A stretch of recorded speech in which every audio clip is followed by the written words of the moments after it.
Mis hermanos, pueden tomar asiento, por favor. Vamos a continuar ahora con la lectura de la palabra. Vamos a ir ahora al libro de Lamentaciones. Lamentaciones, el capítulo 3. Vamos a dar lectura de los versos 19 al 27. Lamentaciones 3. Nos siguen con las versiones de las Biblias que han traído. Nosotros vamos a dar lectura en la nueva versión internacional, que es la que tenemos en pantalla. Lamentaciones 3, de los versos 19 al 27. Recuerda que estoy afligido y ando errante, que estoy saturado de hiel y amargura. Recuerdo esto bien y por eso me deprimo. Pero algo más me viene a la memoria, lo cual me llena de esperanza. Por el gran amor del Señor no hemos sido consumidos, y su compasión jamás se agota. Cada mañana se renuevan sus bondades. Muy grande es su fidelidad. Me digo a mí mismo, el Señor es mi herencia, en Él esperaré. Bueno es el Señor con quienes esperan en Él, con todos los que lo buscan. Bueno es esperar calladamente la salvación del Señor. Bueno es que el hombre aprenda a llevar el yugo desde su juventud. A continuación vamos a escuchar la palabra leída. El presbítero Juan Lucen va a compartir esta mañana con nosotros el sermón.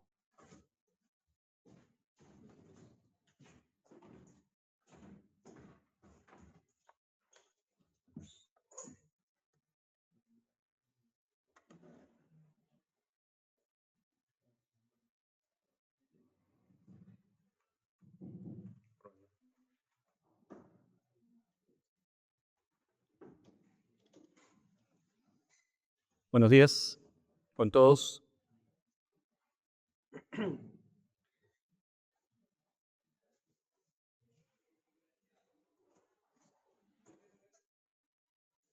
Bueno, hoy día estamos 11 de enero y ha sido una mañana de sol. Y bueno, yo venía primero dispuesto a hacer una pregunta, pero primero antes de hacer la pregunta quería hacer un comentario porque creo que ayuda, ¿no? Porque hoy día hace sol, estamos en verano. Hoy día saludando a nuestra hermana Petronila me dijo, hermano, se le ve contento. Y creo que cuando hay sol, estamos así calientitos por la temperatura, como que aumenta nuestro grado de alegría, de buen ánimo, ¿no? Todos están contentos, ¿no? Que veo a algunos hermanos sonriendo, ¿no? Entonces, pero se les ve bien. Ahora viene la pregunta. ¿A quién le gusta sufrir? ¿A quién le gusta sufrir? A ver, que levante la mano el que le gusta sufrir. Ya me quitó la siguiente parte que iba a decir. A nadie le gusta sufrir, porque al que le gusta sufrir, ¿cómo se llama? ¿Cómo se le dice? Masoquista, ¿no? A nadie le gusta sufrir.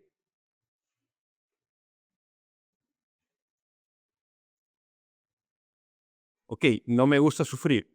Nadie le gusta sufrir. Siguiente pregunta. ¿Alguien piensa que sufrir es bueno? ¿Alguien piensa que sufrir es bueno? Ya ese es motivo de otra reflexión, pero, ¿no? ¿Quién puede pensar que sufrir es bueno?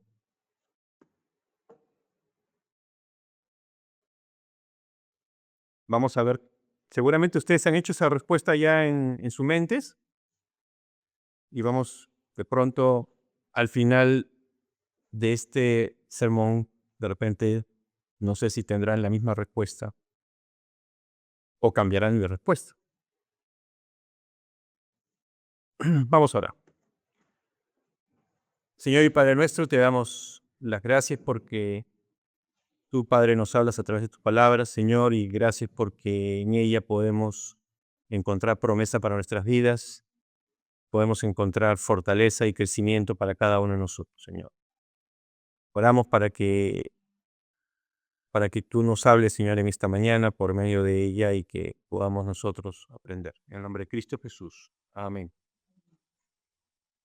Bien, hemos leído un texto en Lamentaciones que también lo hemos cantado. No sé si se dieron cuenta, pero el cántico que hemos tenido hoy día es una paráfrasis del texto que hemos leído.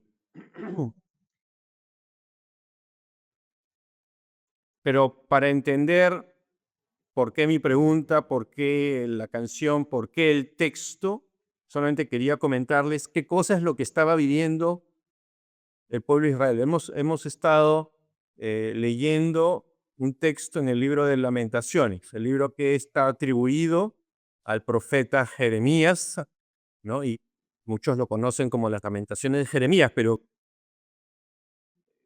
a ver, todos nos hemos lamentado alguna vez en la vida. La pregunta es, ¿qué estaba pasando? Todos tenemos que entender qué estaba pasando, ¿no? Y entonces, en esa época había todo un momentos, unos muchos años de crisis en Jerusalén, en Judá, ¿no? Y en particular, para centrarlo en un momento de la historia, y quisiera que guarden esto en sus memorias, el año 586 antes de Cristo. El año 586 antes de Cristo, ¿no? Judá quedó como un lugar irreconocible. Judá, ¿qué pasó? La invasión de los babilonios. ¿Qué hicieron los babilonios? Destruyeron el templo de Jerusalén. Destruyeron el palacio real. Saquearon esos utensilios sagrados. Derribaron los muros de la ciudad. Hermanos, la ciudad estaba devastada. La ciudad estaba en ruinas. Muros destruidos. Acuérdense que en la antigüedad las ciudades tenían muros para protegerlos de los pueblos enemigos. Muros caídos. Algunos se podría imaginar qué pasa si llegan un domingo en la mañana y encuentran este templo abajo, roto, destruido. ¿Qué sentirían? Después si se enteran que, no sé, le cayó pues un petado o algo de lo que uno acostumbra ahora en las noticias y se rompió todo. ¿Qué sentirían?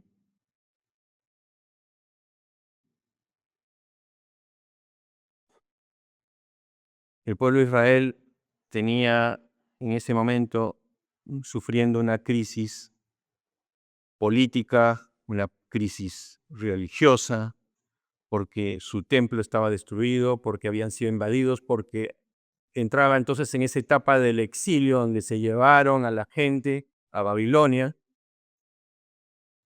a la gente que tenía algún tipo de oficio, algún tipo de capacidad, se los llevaron para trabajar allá y dejaron a alguna gente de pronto para cuidar las tierras, para cultivar, lo que sea, pero se llevaron. Ustedes y nosotros conocemos la historia de uno de ellos.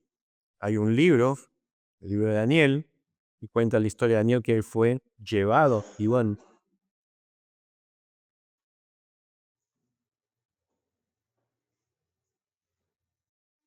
el templo que era el centro de la vida religiosa de Judá y de Jerusalén, destruido.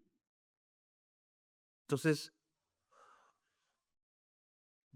quisiera que podamos todos nosotros enfocarnos en esa escena de destrucción, de daño, de tristeza, dolor, desconsuelo, población quebrada porque se habían llevado, entonces no sabemos, pero seguramente familias separadas, gente llevada, secuestrada y llevada a Babilonia, y seguramente colapso espiritual. Colapso espiritual que el pueblo en Jerusalén, el pueblo de Israel, el pueblo de Dios, no me cabe duda que más de uno podría decir, bueno, ¿y dónde está Dios? ¿Dónde estás, Dios? ¿Qué pasó? ¿Por qué? ¿Por qué esto? ¿Por qué permites, Dios, que un pueblo pagano destruya tu templo? ¿Por qué permites que un Dios pagano lleve a los hijos de tu pueblo a su país? Y en medio de todo ese sufrimiento, y ahí es donde sufrimiento es lo que puede resumir lo que tienen y el sentimiento del pueblo, es ese el libro de Lamentaciones, la expresión del sufrimiento del pueblo y del profeta.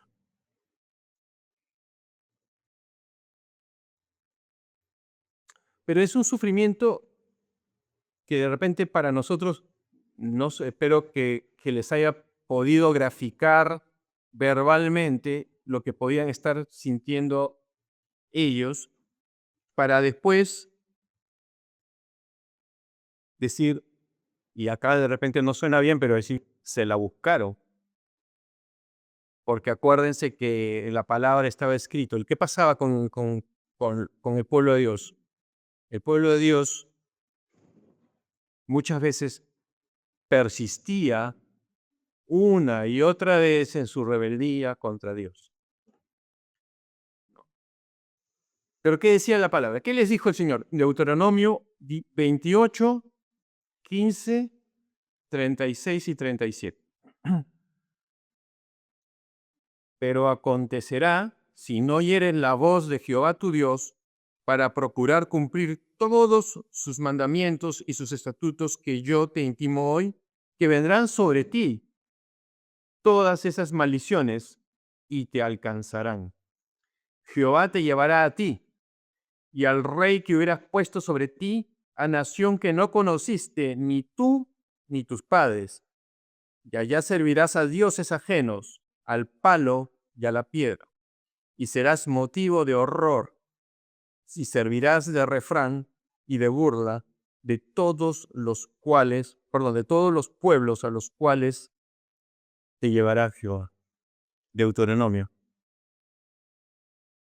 Mucho tiempo antes, inclusive, de que haya sido escrito este libro, el de Lamentaciones. Y como solemos a veces decir, guerra avisada no mata gente. El Señor nuestro Dios ya le estaba diciendo a su pueblo, ¿no? Ya le estaba diciendo, ¿no? Si no oyeres la voz de tu Dios, ya vas a ver. Si no cumples sus mandamientos, ¿no?, vendrán maldiciones y te alcanzará. Bueno, y ahí es Lamentaciones. Les alcanzó la crisis, les alcanzó la mano de Dios a su pueblo. Como les decía, año como referencia básicamente, año 586 antes de Cristo. Guárdese ese número, ya van 2 veces que se lo estoy repitiendo. 586 antes de Cristo. Templo destruido, ciudad devastada, judíos exiliados a Babilonia.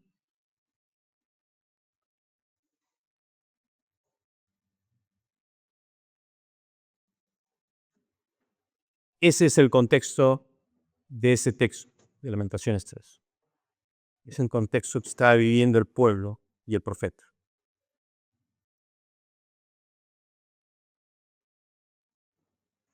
Pero ahora sí quiero compartirles, después de esta breve contextualización, quiero compartirles, ya entrando a la porción del texto, dice la palabra, ¿no? En el versículo 21.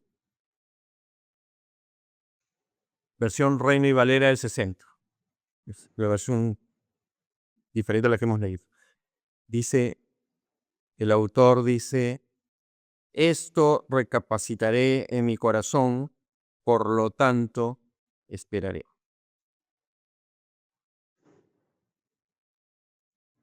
En todo este texto vamos a encontrar algunos pasos importantes relacionados ante el sufrimiento del pueblo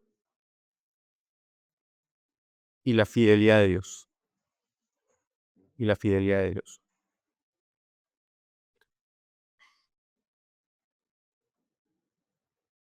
Porque definitivamente ante un momento de gran sufrimiento aparecen esos cuestionamientos. Ya les había justo por eso preguntado, ¿a quién le gusta sufrir? A nadie. Y la siguiente pregunta era si sufrir era bueno. Y ahí, sin interrogación, algunos dirán sí y otros dirán no.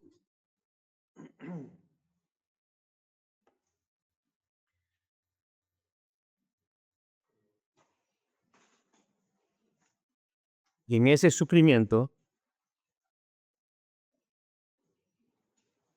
la fidelidad de Dios debe de despertar una esperanza en su pueblo. Y entonces, como primer punto, esa esperanza se empieza a despertar cuando cada uno de nosotros, y en el libro que hemos leído en la lectura, el pueblo empieza a recordar la verdad del Señor. Porque si no recordamos la verdad de Dios, ¿dónde estará nuestra esperanza?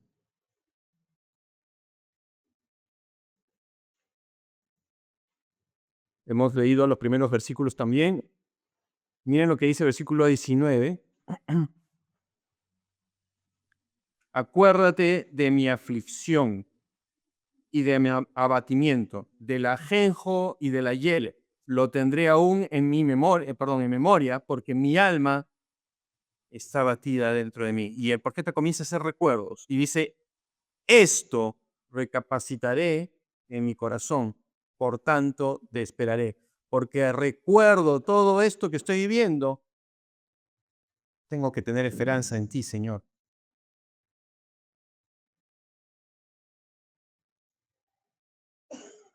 Jeremías no decía, estoy sintiendo, se me ocurre. Jeremías dice, estoy recapacitando, estoy volviendo a pensar, estoy recordando, estoy aprendiendo, estoy tratando de entender. No es un acto involuntario, sino un acto intencional. Y más aún, ¿no? Él no está esperando de que pase el dolor para después ver en qué espera en el Señor. Él está en medio de ese dolor. Él está en medio de toda esa tormenta de desolación de su pueblo. Y él, al recordar, trae consigo ese dolor. Y es como que traigo a mí más sufrimiento.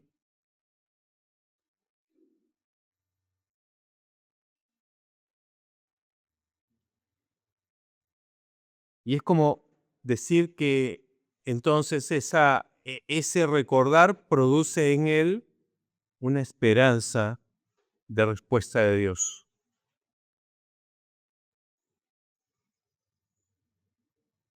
Y eso, poco revisando las notas y los que participamos los martes en, en los cultos de oración que estamos en este momento estudiando las disciplinas espirituales y leyendo un poco las reflexiones de algunos autores alrededor de este pasaje, habla mucho también de una disciplina espiritual que no estaba contenida en ese libro de Franchini, que es la esperanza. Una disciplina también de tener esperanza. No hemos hablado de gozo, hemos hablado de disciplinas espirituales como la evangelización, hemos hablado de disciplinas espirituales como el silencio. Y también puede haber una disciplina espiritual, la tener esperanza. ¿Cómo ejercitamos esa esperanza en el Señor?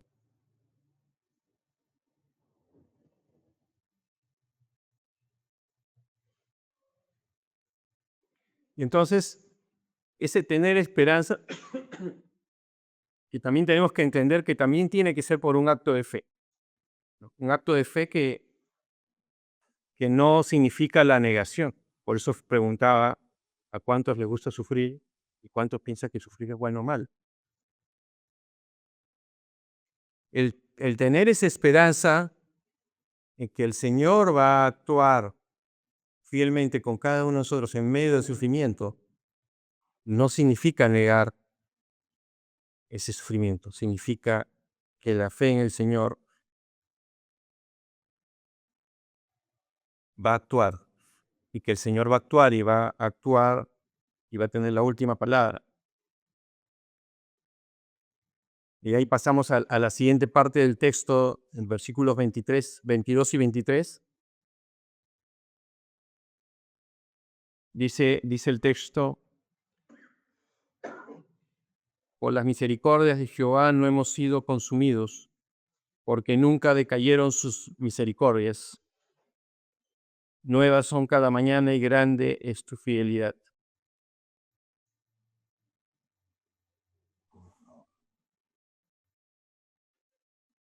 ¿Qué significan esas palabras para Jeremías en ese momento? Ahora volvamos a traer a nosotros esa imagen de Jerusalén y el templo destruido, ciudad con los muros caídos. Entonces yo me imagino, así como a veces se ven en la televisión, en las películas, pues todo oscuro, humo por todos lados, destrucción, paredes rotas, el templo caído. Y que Jeremías dice: no hemos sido consumidos. Y sin embargo, la gente que podía conocer él ya tampoco está ahí, porque se la llevaron. Y el templo está destruido otra vez. Y lo voy a repetir varias veces porque es importante ese significado para el pueblo y para nosotros. Y así dice: no hemos sido consumidos.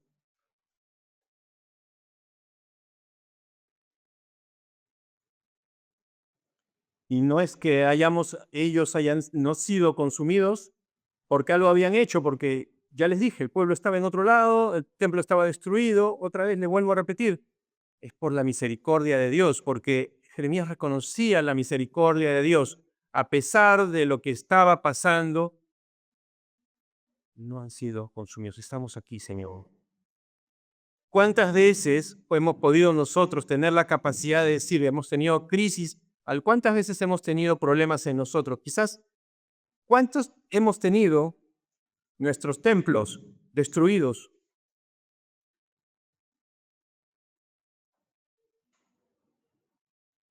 ¿Cuáles son tus templos que se han roto? ¿Cuántas, ¿Cuántos problemas hemos tenido que nos hayan podido llevar a pensar, ¿dónde está el Señor?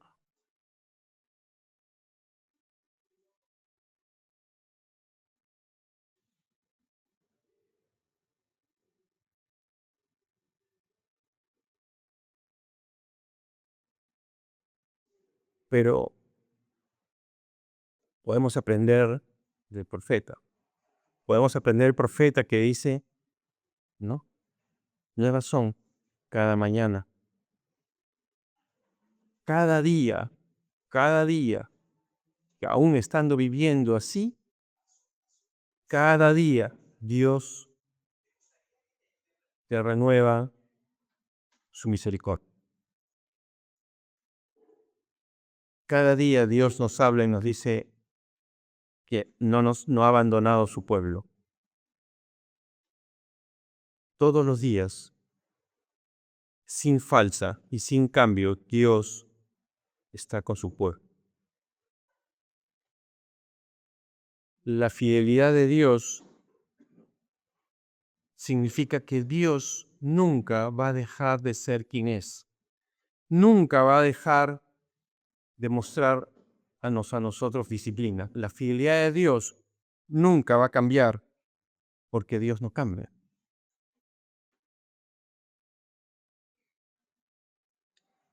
Y si sabemos eso, entonces llegamos a la nueva palabra, a la misma palabra. Esperad. Esperad. Si sabemos que el Señor no cambia y el Señor es fiel, podemos tener esperanza.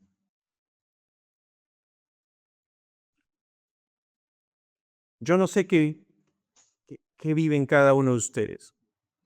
Yo sé lo que vivo yo, ustedes saben lo que viven ustedes, ustedes mismos saben cuáles son sus preocupaciones, cuáles son sus problemas, quizás algunos tengan situaciones de largo aliento, situaciones que ya llevan algún tiempo, o quizás en este momento están en un momento de tranquilidad, pero nunca nadie está libre de pasar algún problema.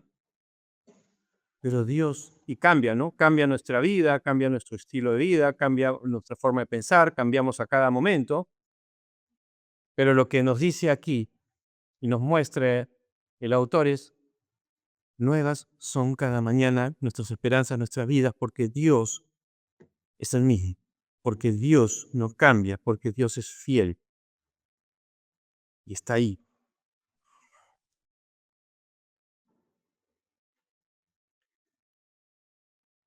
Y de pronto en esa, para avanzar, de pronto en esa preocupación, esos problemas, en esos sufrimientos, tribulaciones, llamémosle como le querramos llamar, hemos perdido muchas cosas, así como lo perdió el pueblo, perdió su templo, perdieron sus casas, perdieron una ciudad bella, perdieron una ciudad prominente, con un templo hermoso. Acuérdense del templo de Salomón, perdón, que construyó Salomón, el Palacio Real, todo lo que podíamos haber aprendido y escuchado y visto en diferentes momentos y lugares.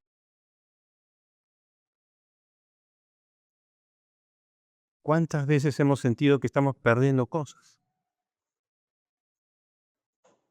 ¿O cuántas veces hemos perdido? A veces hemos perdido trabajo, o a veces hemos sentido una pérdida si nos robaron, o sentimos pérdidas cuando fallecen seres muy cercanos, muy queridos.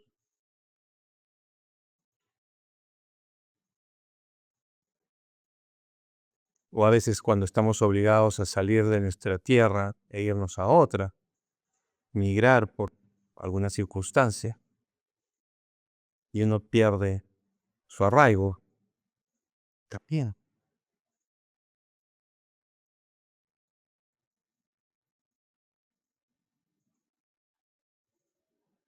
Pero ¿qué nos dice? Mi porción es Jehová. Mi porción es Jehová.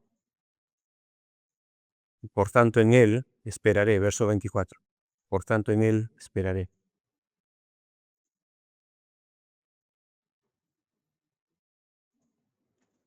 Cuando todo lo has perdido, o cuando sientes que has perdido algunas cosas, y te falta, como dice, como en el caso de ellos, la tierra, la estabilidad, el templo, ya hemos hablado de eso. ¿Qué cosa es lo esencial que nos dice Jeremías? Dios es tu herencia. Dios, no hace falta otra cosa más que Dios. No te hace falta más. Redefine, te dice, redefine. No hay tierra, no hay casa, no hay trabajo, no hay familia, porque te fuiste. Sientes que has perdido mucho o algo. Dios es tu herencia. Por eso dice, mi porción es Jehová. Dios, eso debe ser suficiente para cada uno de nosotros. Con esto no quiere decir que ahora vayan y dejen sus casas, desaparezcan, muévanse. No, es ¿qué es primero? Y es reconocer de dónde viene todo. Y por eso dice Dios, Jehová es mi porción. Dios es suficiente, aún hasta para la salud. ¿Se acuerdan qué le decía el Señor a Pablo? ¿Qué le pasaba a Pablo? ¿Qué le pasaba a Pablo? Estaba enfermo, tenía una enfermedad, ¿no? ¿Y se curaba? No se curaba. ¿Y qué le dice el Señor? Bástate de mi gracia. Jehová es mi porción. Tenemos que bastarnos de la gracia del Señor. El pueblo de Israel, el pueblo judío tenía que aprender lo que le estaba diciendo, aprender a bastarse en la gracia de Dios. Estamos en el Antiguo Testamento, pero es para poder amarrar el concepto. Jehová es mi porción.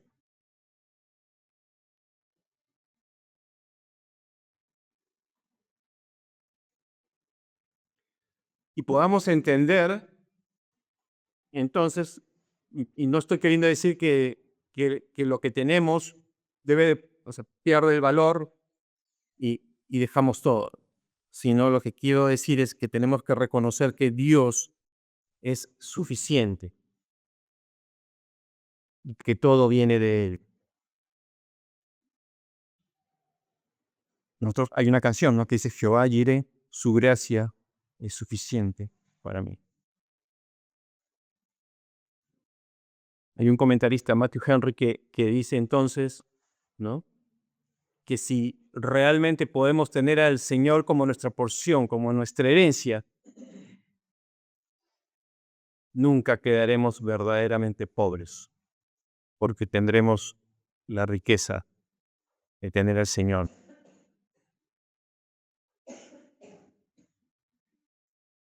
Podemos perder muchas cosas, pero si tenemos a Dios, no hemos perdido lo más importante de nuestras vidas.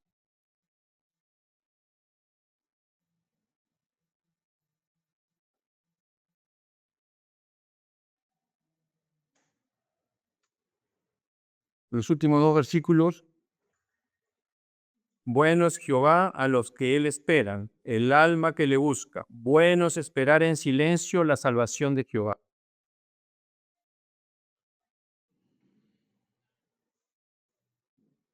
Bueno es Jehová a los que en él esperan, el alma que le busca. Bueno es esperar en silencio la salvación de Jehová. Ahora pregunto yo, cuando hemos estado con problemas, con sufrimientos, ¿hemos esperado en silencio o nos quejamos?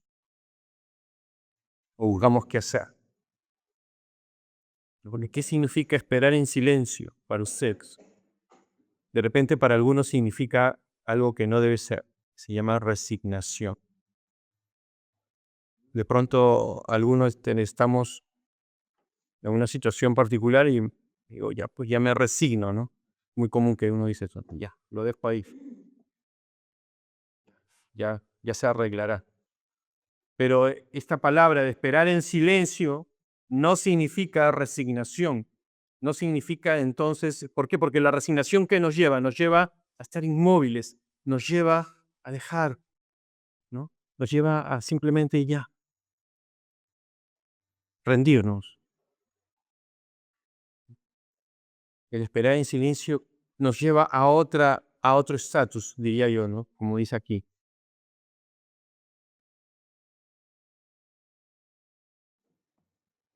Bueno es Jehová a los que en él esperan.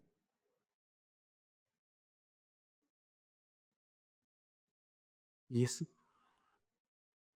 el esperar en silencio, como ya le dije, no significa resignación, significa tener esperanza, significa reconocer que el Señor es el dueño del tiempo.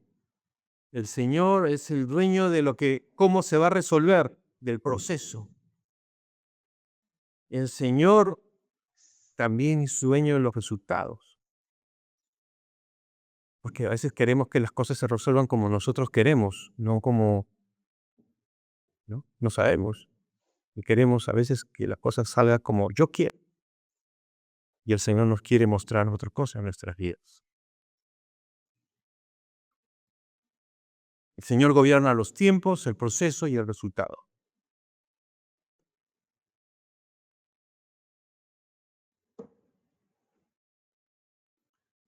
Suena fácil, pero hay que a veces estar ahí, ¿no? En ese calor. Algunos hemos estado y hay que entender que le pedimos al Señor que nos auxilie y esperar en Él y recibir de Él. Pero mientras tanto, el esperar en silencio no es fácil. Por eso le dije, muchas veces nos quejamos, muchas veces redundamos y volvemos a decir, pero Señor, ¿qué pasa, Señor? No me responde, Señor. Ya todos conocemos cómo fue la vida de Job.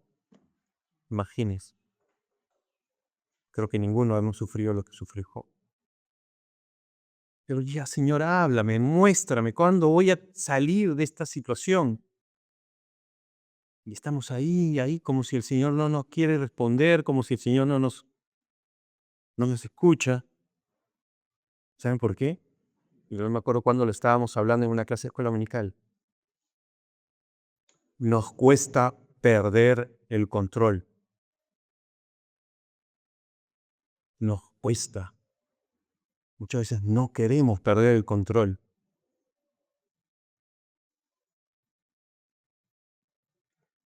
O nos asusta perder el control.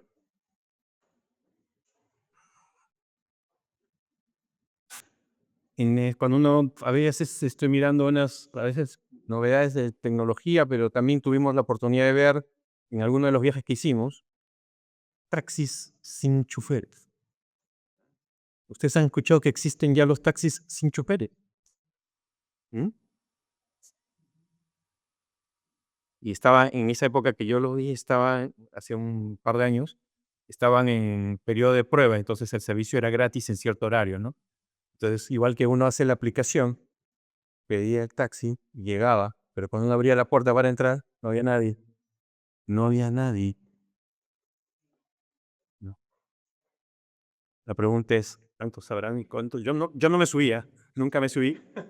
No hubo la oportunidad tampoco. Quizás si hubiera estado con más tiempo, de repente hubiera tratado de probar, pero más todavía si era gratis. Verás. Pero quiero imaginar cómo sería subirse a un carro donde le estamos dejando el control a una computadora. Ahora imagínense ese carro pues en el centro de Lima, ¿ah? O manejando pues no sé, por el Avitamiento, por la carretera central, ¿no? No he hecho chofer. ¿Y yo qué voy a hacer? ¿Cuánto nos asusta perder el control? El decir, ya, levanto las manos, Señor, tú eres el control. No sé, yo no voy a hacer, lo haces tú. Porque nos asusta. ¿Cuántas veces estamos ahí, no?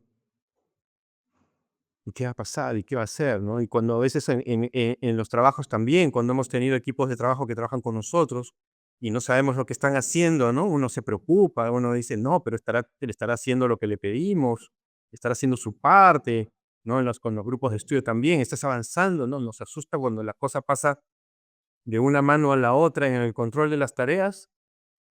Y en las acciones, o sea, hay mucha gente que no.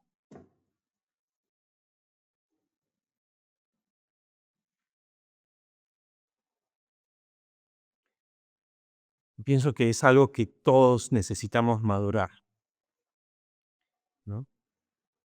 Sabemos que nuestra fe nos ayude a descansar en el Señor, a guardar en silencio, no resignados, guardar en silencio, porque eso no significa que nosotros abandonamos, significa que estamos dejando el control al Señor.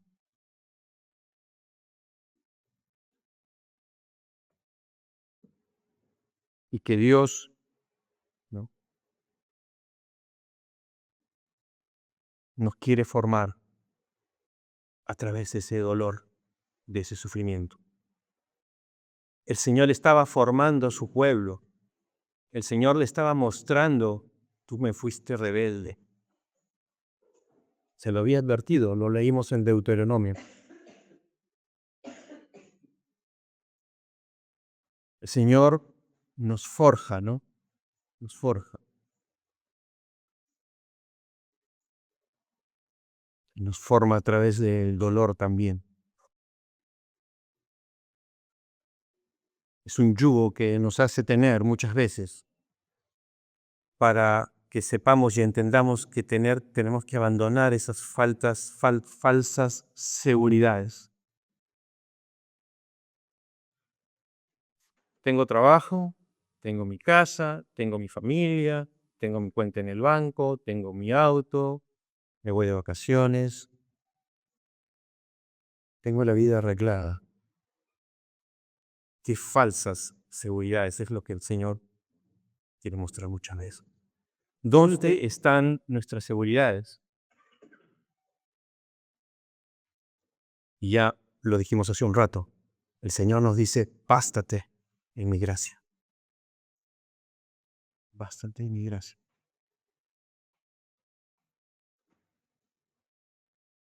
El pueblo y Jerusalén era como le dije, era una ciudad opulenta en las épocas de Salomón y más adelante. Y tenía sus falsas seguridades. Había riqueza, había comercio, había un bonito templo grande, el centro religioso en ese momento.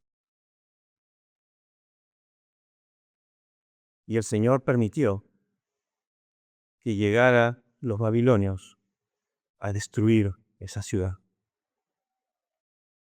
a mostrarle todo lo que tienes no te puede dar seguridad si no sabes que debes bastarte en mi gracia, porque entonces yo soy tu porción, dice el Señor. Entonces ese sufrimiento no debe de ser destructivo. Ese sufrimiento debe ser esperanzador y que nos ayude a profundizar en nuestra vida con el Señor. Y la fidelidad del Señor. En este mes estamos estudiando sobre la fidelidad. Y que el Señor es fiel. Porque el Señor no cambia. Lo dijimos hace unos minutos. Él está bajo control. El sufrimiento que podamos tener no es destructivo. Y para cerrar, ¿qué pasó después? A ver, entonces, porque estamos en Lamentaciones 3 y ya nos hemos hecho todos una imagen en la mente de lo que estaba pasando y por lo que había pasado y lo que estaba sufriendo el pueblo. La pregunta es, porque ya no vamos a estudiar Lamentaciones por lo menos en este mes. Entonces quiero contarles lo que pasó después. Y tampoco está mucho en el libro de Lamentaciones, pero ¿qué pasó después? Porque, otra pregunta, ¿se quedó así? ¿Todo destruido? ¿Se quedó así para siempre? ¿O el Señor respondió?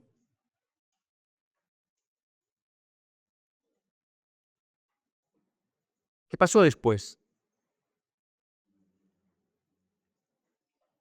Esdras 1, del 1 al 4. Esdras 1, del 1 al 4. En el primer año de Ciro, rey de Persia, para que se cumpliese la palabra de Jehová por boca de Jeremías, despertó Jehová el espíritu de Ciro, rey de Persia, el cual hizo fregonar de palabra y también por escrito por todo su reino, diciendo: Así ha dicho Ciro, rey de Persia: Jehová, el Dios de los cielos, me ha dado todos los reinos de la tierra y me ha mandado que le edifique casa en Jerusalén, que está en Judá. Quien haya entre vosotros de su pueblo, sea Dios con él y suba a Jerusalén, que está en Judá, y edifique la casa a Jehová, Dios de Israel. Él es el Dios, la cual está en Jerusalén. Y a todo el que haya quedado en cualquier lugar donde more, ayúdenle los hombres de su lugar con plata, oro, bienes y ganados, además de ofrendas voluntarias para la casa de Dios, la cual está en Jerusalén. El Señor respondió, el Señor actuó, el Señor permitió que Jerusalén fuera reconstruida. El Señor mandó de regreso a su pueblo desde Babilonia, bueno, y en este caso ya era el imperio persa que habían conquistado a los babilonios, a que regresaran y reconstruyeran la ciudad. Lo leemos en Esdras. Y ya se acordarán entonces el nombre de un personaje que hay un libro en la Biblia que habla de la reconstrucción de los muros de Jerusalén, Nehemías. A ver, y dice en el primer año de Ciro, el rey de Persia. Y ahí, por algo les decía que se amarren un numerito. ¿Qué número era? 586 antes de Cristo. Ya. ¿Y esto cuándo fue? No saben, yo tampoco sabía, lo tuve que buscar en Google. El primer año del rey de Ciro, más o menos, 539 antes de Cristo.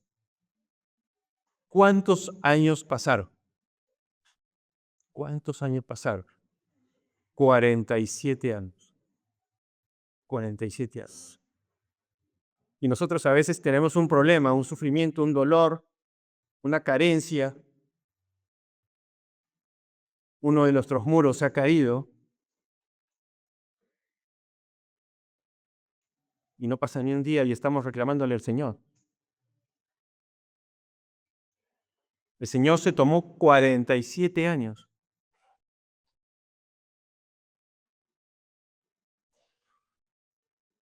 ¿Y qué hizo el pueblo todo ese tiempo? Tenía que aprender. Nosotros tenemos que aprender. ¿Qué tenemos que aprender? Primero que el Señor es mi porción, mi herencia. Que si lo tenemos a Él, no seremos pobres desde el punto de vista espiritual. Otra cosa que nos enseña es que el Señor está en el control de todo, de mi vida, de tu vida, de tus problemas, de tu sufrimiento. Y al estar en el control, Él decide cuándo, cómo y qué va a ser la respuesta. ¿Qué nos enseña? Que cada uno de nosotros tenemos que aprender a tener esperanza. Esperanza de que el Señor nos va a responder justamente porque el control lo tiene Él. Y por último, que el Señor es fiel cuando nosotros no hemos sido fieles. El Señor es fiel.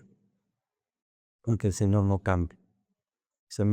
Ese Dios que estuvo en la destrucción de Jerusalén, ese mismo Dios que estuvo en la reconstrucción de los muros de Jerusalén, ese mismo Señor que quiere reconstruir los muros de tu corazón, es el Señor que quiere reconstruir el templo de tus vidas.